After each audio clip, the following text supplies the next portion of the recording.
Assalamualaikum warahmatullahi wabarakatuh.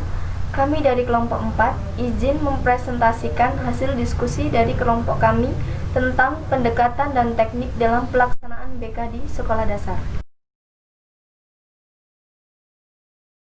Pendekatan dan teknik dalam pelaksanaan BK di SD. Yang pertama, penggunaan data dalam BK di sekolah dasar. Yang kedua, jenis data tentang siswa di sekolah dasar. Yang ketiga, teknik tes di sekolah dasar. Yang keempat, teknik non-tes di sekolah dasar. Yang kelima, menyusun alat-alat pengumpulan data di sekolah dasar. Penggunaan data dalam BK di sekolah dasar. Data merupakan informasi atau keterangan yang sifatnya benar dan nyata dan diperoleh dari suatu pengamatan. Implikasinya, data harus sesuai dengan kenyataan sesungguhnya. Data yang baik harus terjamin kebenarannya, tepat waktu, dan mampu memberikan gambaran yang jelas dan menyeluruh dari suatu masalah atau keadaan atau objek. Data yang baik digunakan sebagai bahan analisis dan penarikan kesimpulan. Data dalam layanan bimbingan dan konseling haruslah terjamin kebenarannya, karena layaknya data pada umumnya, data dalam layanan bimbingan dan konseling akan dianalisis untuk kepentingan layanan. Data dalam layanan bimbingan dan konseling juga didapatkan dengan salah satu caranya pengamatan. Selain itu, data diperoleh menggunakan berbagai teknik yang akan dijelaskan di bagian selanjutnya.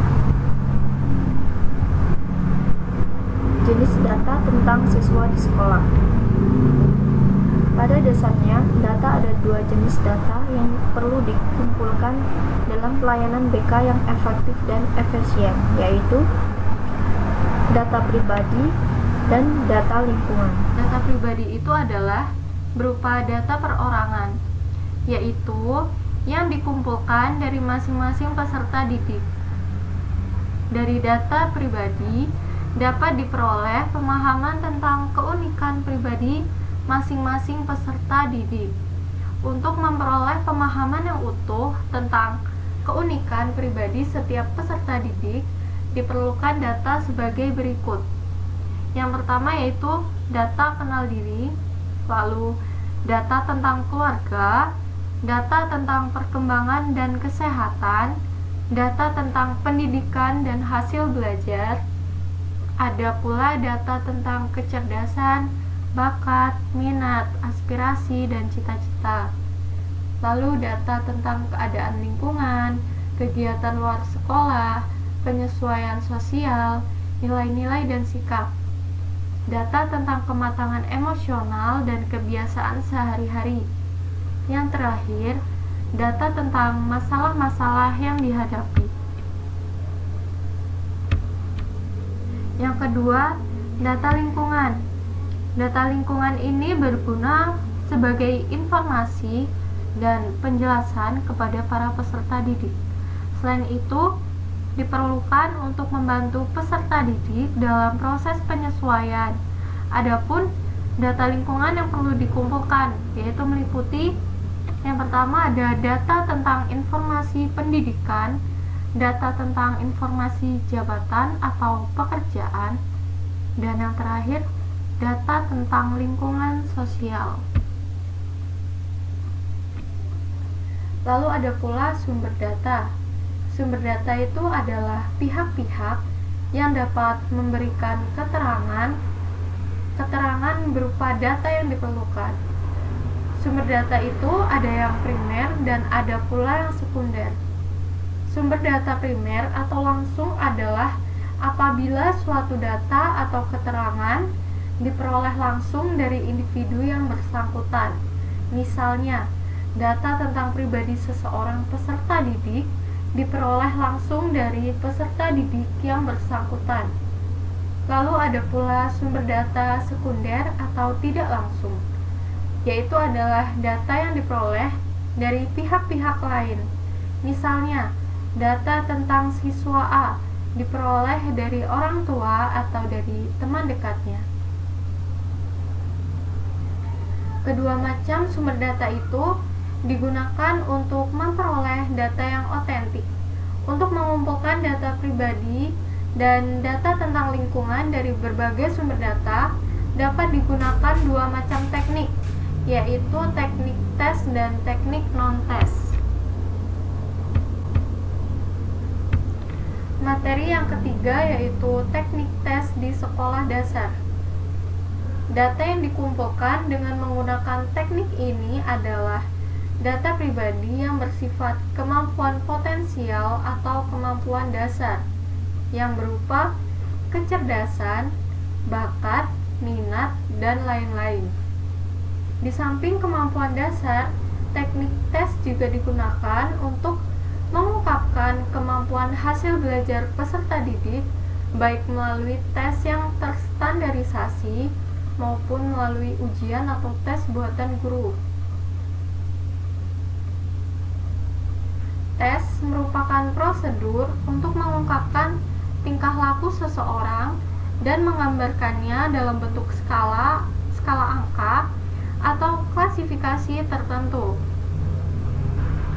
Teknik ini menggunakan pertanyaan-pertanyaan baik lisan dan tertulis atau tugas-tugas yang harus diselesaikan oleh orang yang dites.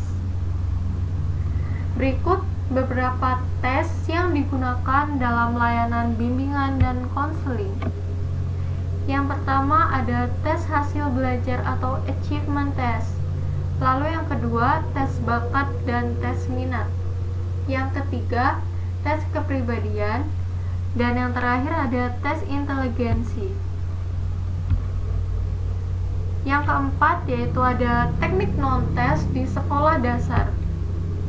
Teknik ini umumnya digunakan untuk menghimpun data-data tentang tingkah laku, sikap, minat, perhatian, karakteristik, dan lain-lain. Teknik tes dan non-tes bekerja saling melengkapi, dan terkadang data yang sama dapat dikumpulkan melalui dua teknik ini. Berikut adalah beberapa teknik non-tes. Ada angket atau kuesioner, yaitu memuat beberapa pertanyaan yang harus dijawab siswa secara tertulis. Lalu yang kedua ada wawancara, yang ketiga observasi, yang keempat autobiografi, yang kelima ada catatan anekdot, yang keenam ada sosiometri, yang ketujuh ada skala penilaian atau rating scale, yang kedelapan ada kunjungan rumah yang biasanya dilakukan untuk mengenal secara lebih dekat lingkungan keluarga si siswa. Lalu yang kesembilan ada kartu pribadi. Itu merupakan suatu catatan yang disusun secara kronologis dan terus bertambah secara luas karena penambahan data secara kontinu. Lalu yang terakhir ada studi kasus, yang dapat bermakna suatu teknik mempelajari seorang individu secara mendalam untuk membantunya memecahkan suatu masalah.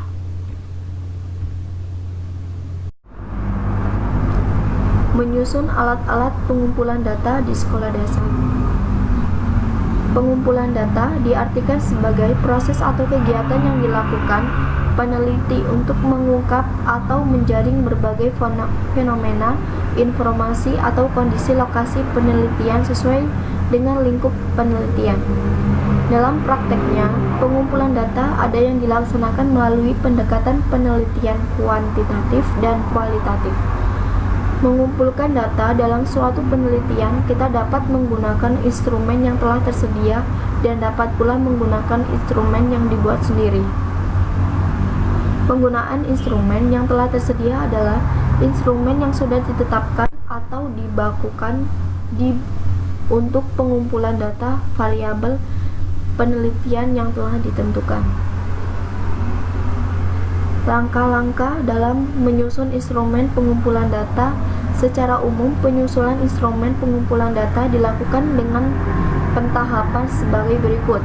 1. Mengadakan identifikasi terhadap variabel-variabel yang ada di dalam rumusan judul penelitian atau yang tertera di dalam problematika penelitian. 2. menjabarkan variabel menjadi sub atau bagian variabel. 3. Mencari indikator setiap sub atau bagian variabel. 4. Menderetkan deskriptor menjadi butir-butir instrumen. 5. Merumuskan setiap deskriptor menjadi butir-butir instrumen. 6. Melengkapi instrumen dengan pedoman atau instruksi dan kata pengantar. Baiklah, sekian dan terima kasih. Wassalamualaikum warahmatullahi wabarakatuh.